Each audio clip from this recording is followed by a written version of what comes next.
Saya awali, Assalamualaikum warahmatullahi wabarakatuh. Saya Windy Nurul Hidayah dari 3B Ilmu Komunikasi. Jadi di sini saya akan menjawab soal UTS Komunikasi Lintas Budaya. Soal yang pertama yaitu mengapa komunikasi dan budaya itu saling berhubungan. Karena komunikasi dan budaya itu adanya hubungan timbal balik. Budaya mempengaruhi komunikasi dan sebaliknya komunikasi mempengaruhi budaya. Jadi misalnya itu adanya percakapan antara orang Jawa dan orang Betawi.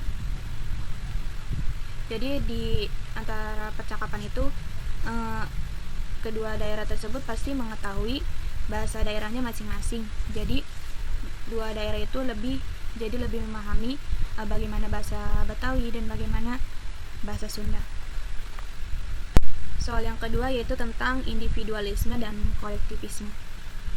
Individualisme yaitu salah satu filsafat yang memiliki pandangan moral, politik, atau sosial yang menekankan kemerdekaan manusia serta kepentingan bertanggung jawab dan kebebasan sendiri. Jadi contohnya itu dia ini lebih mementingkan dirinya sendiri tanpa ingin bantuan orang lain. Jadi tidak merasa dirinya lebih baik dari orang lain, terus tidak mementingkan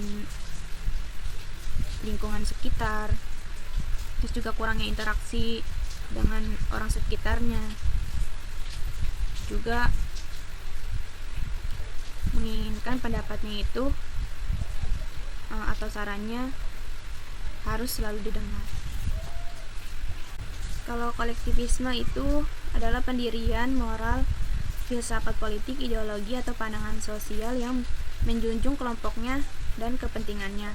Jadi kolektivisme ini lebih adanya kekeluargaan, kerjasama. Jadi misalnya seorang anak yang merawat orang tuanya yang sudah berusia lanjut. Jadi anak tersebut membantu orang tuanya yang sedang sakit, seperti itu. Nomor 3 yaitu bagaimana globalisasi dapat merubah cara pandang kita tentang keluarga. Jadi globalisasi itu mempunyai dua karakter. Yang paling bertanggung jawab terhadap perubahan tersebut adalah media massa dan migrasi. Media massa merupakan salah satu dari bentuk globalisasi adalah perkembangan media massa lintas budaya. Dan migrasi merupakan suatu cara yang dicoba manusia untuk lari dari kemiskinan, dan migrasi juga berpengaruh pada kehidupan sosial, baik migrasi itu sendiri maupun keluarga yang ditinggalkannya. Jadi misalnya itu perubahan dalam pola hidup dari pola hidup yang sederhana dan produktif cenderung berubah ke arah konsumtif. Jadi misalnya dari pola berpakaian atau makanannya. Juga perubahan dalam struktur keluarga yang awalnya itu misalnya hangat, terus lama-lama jadi tidak seperti sebelumnya lagi. Dan juga perubahan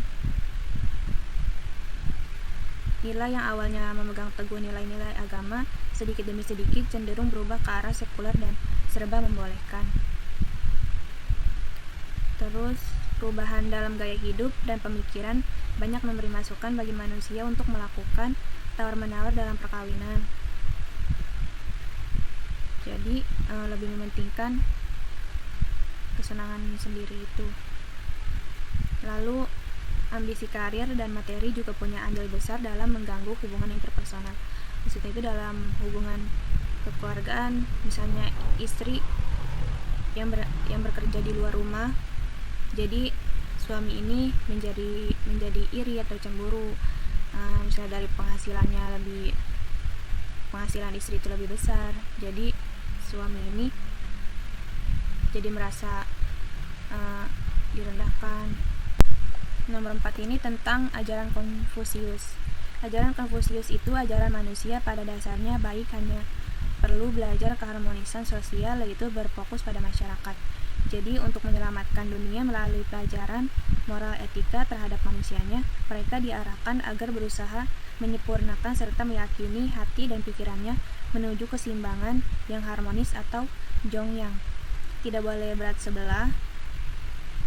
Juga yang membedakan itu, jadi yang membedakan antara ajaran Konfusius dengan agama-agama lainnya yaitu dari pandangan setelah kematian.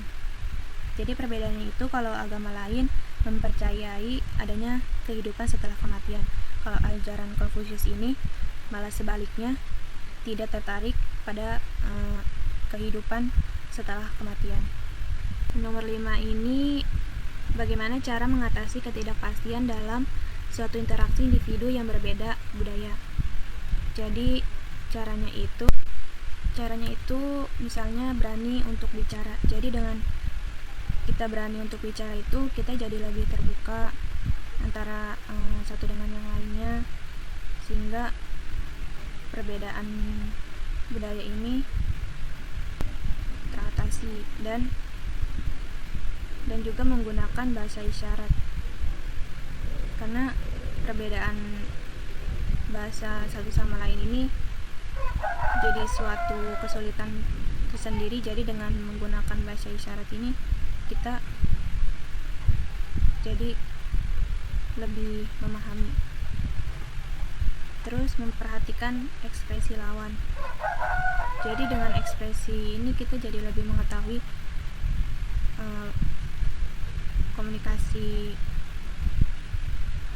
Jadi memperhatikan ekspresi ini merupakan salah satu adab dalam berbicara yang wajib dilakukan untuk menghargai lawan bicara Anda. Lalu menjaga bahasa tubuh dengan baik, yaitu sikap kita terhadap budaya tersebut sebagai salah satu etika kesopanan. Juga berusaha menggunakan bahasa asli lawan bicara. Hal ini dimaksudkan untuk membuat lawan bicara menjadi lebih nyaman dan merasa jauh lebih dihargai. Lalu mendekatkan diri. Jadi dengan mendekatkan diri ini, komunikasi dapat berjalan dengan baik. Ketika seseorang sudah nyaman berinteraksi, maka tidak akan ada lagi ketidakpastian dalam sebuah komunikasi. Lalu mengenali lawan bicara dengan baik. Jadi kalau kita tahu latar belakang dari budaya ini tuh, kita jadi tidak ada lagi kesalahpahaman. Lalu tidak memotong pembicaraan. Jadi memotong pembicaraan ini sesuatu yang tidak sopan dalam berkomunikasi. Lalu gunakan pakaian sopan. Jadi dengan pakaian yang sopan ini kita jadi memperhatikan etika kita, juga menghormati dan menghargai orang lain. Lalu memperkenalkan budaya sendiri. Memperkenalkan budaya sendiri kepada orang lain ini, kita kebudayaan antara satu sama lain itu lebih paham, lebih tahu, lebih banyak informasi dari budaya satu sama lain. Sekian dari jawaban yang saya sampaikan, kurang lebihnya mohon maaf. Assalamualaikum warahmatullahi wabarakatuh.